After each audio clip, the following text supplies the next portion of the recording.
Hi everyone, this is Angela coming at you, and I'm here today to talk about narcissistic rage. Everyone gets angry and says things that they don't mean, but narcissists go overkill. A narcissist will rage to the point where they will become totally out of control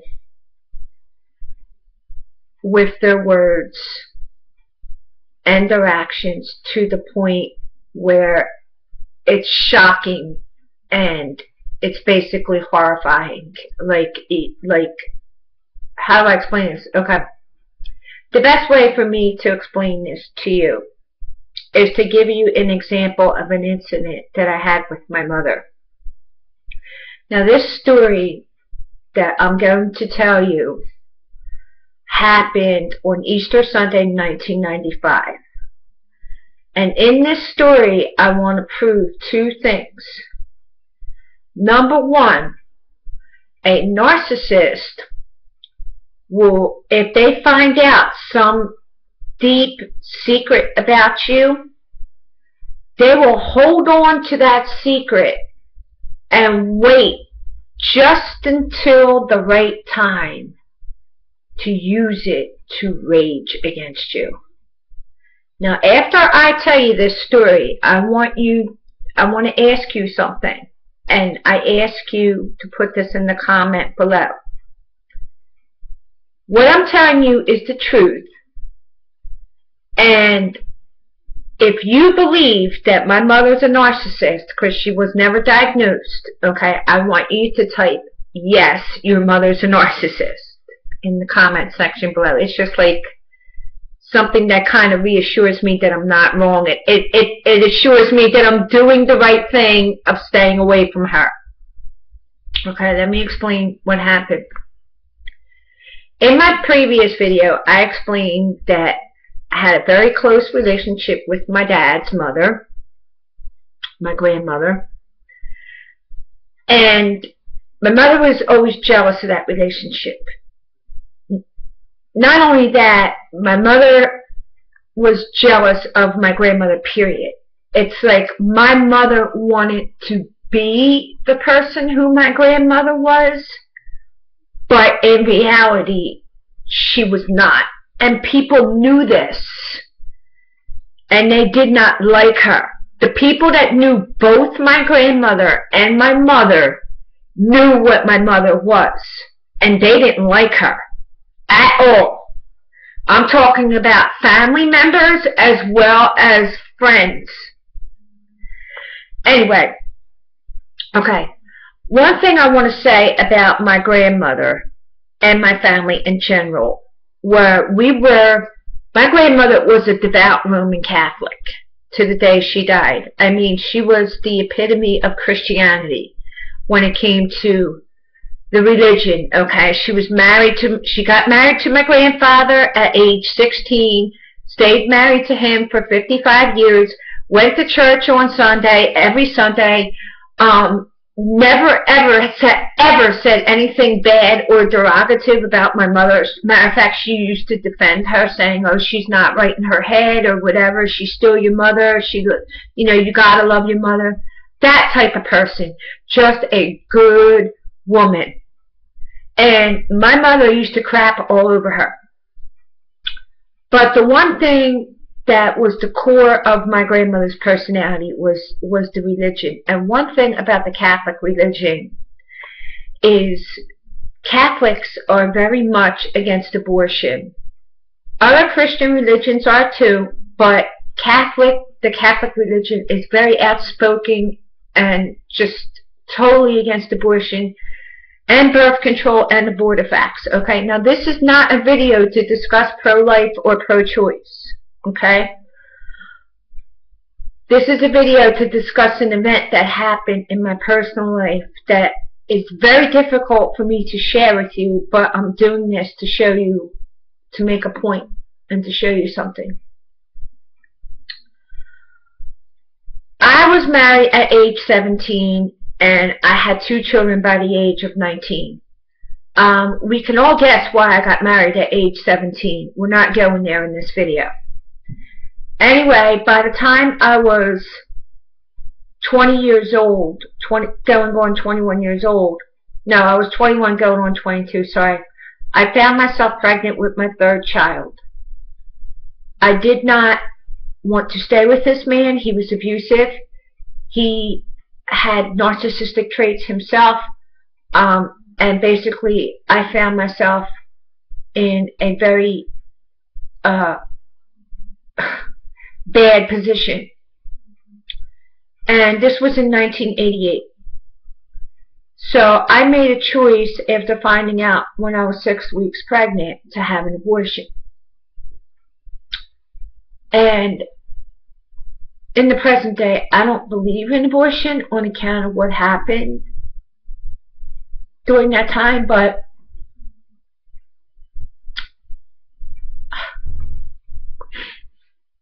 sorry. Whether you're pro-life or pro-choice, these things are never easy to cope with. Anyway, so my mother found out about it because I had an old boyfriend who I confided in about the abortion. And when we broke up, it wasn't a good breakup, and my mother found out. And she said, "Oh, I promise I'll never tell anybody. Oh, I promise it'll never happen." And when that happened, I was worried. Because first of all, it was none of her business.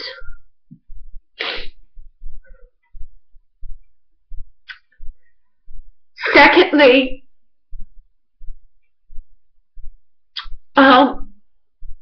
it was just a very serious thing that I had to cope with. And it had nothing to do with her. And she turned around and she did the most horrible thing you could ever think of. And so now I'm going to tell you what she did. Okay. The abortion happened in 1988, and it's now 1995. And I was engaged to a guy. I had divorced my husband, and I moved on with my life, and I was engaged to a guy, and it was Easter Sunday. So I had invited my parents to come to my place. I had cooked, and I wanted to have a holiday, and I wanted to treat my grandmother special because she always did everything. So I really wanted to have this holiday. And my dad didn't come. So not only am I cooking, I had to go down and pick up the princess. Because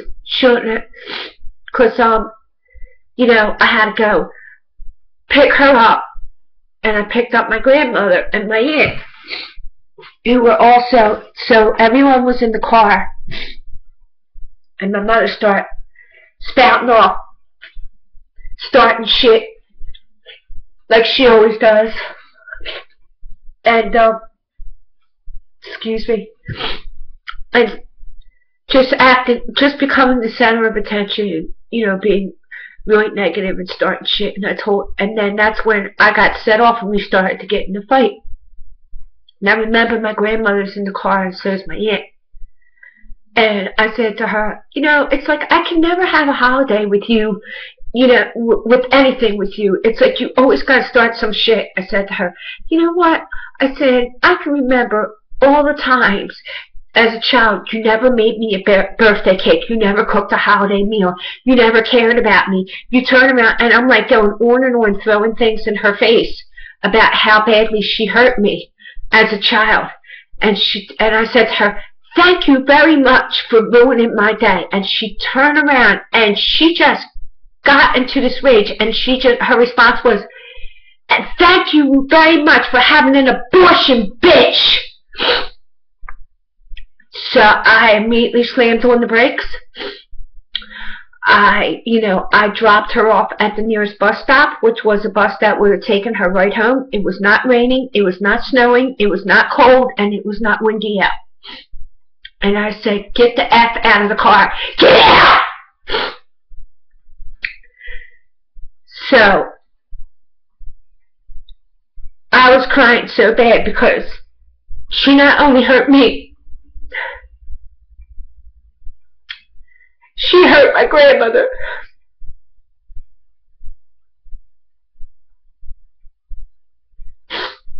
I'll never forget that. As long as I live, I'll never forget that. And that was the last Easter Sunday of my grandmother's life, because she passed away. But she did tell me that I was forgiven for that. But the point is, after that time, she ruined the whole holiday, the Easter dinner. And not only that, then she calls up my grandmother and she says,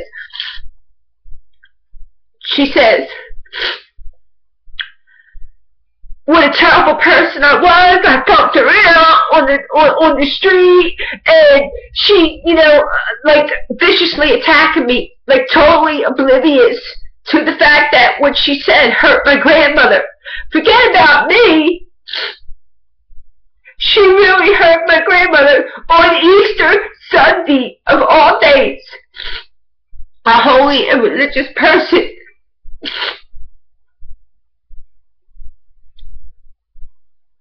Plus that abortion was the most difficult thing that I ever had to live with for my whole life.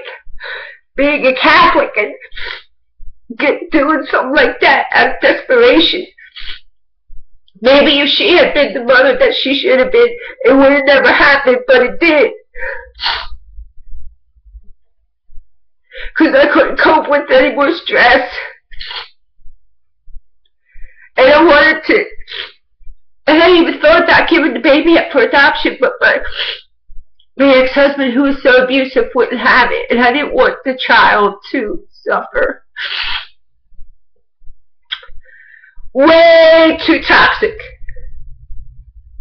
So then, after which time, when I finally did talk to my mother about this, and I said, "You know what you said was so hurtful, so inappropriate, and so outrageous.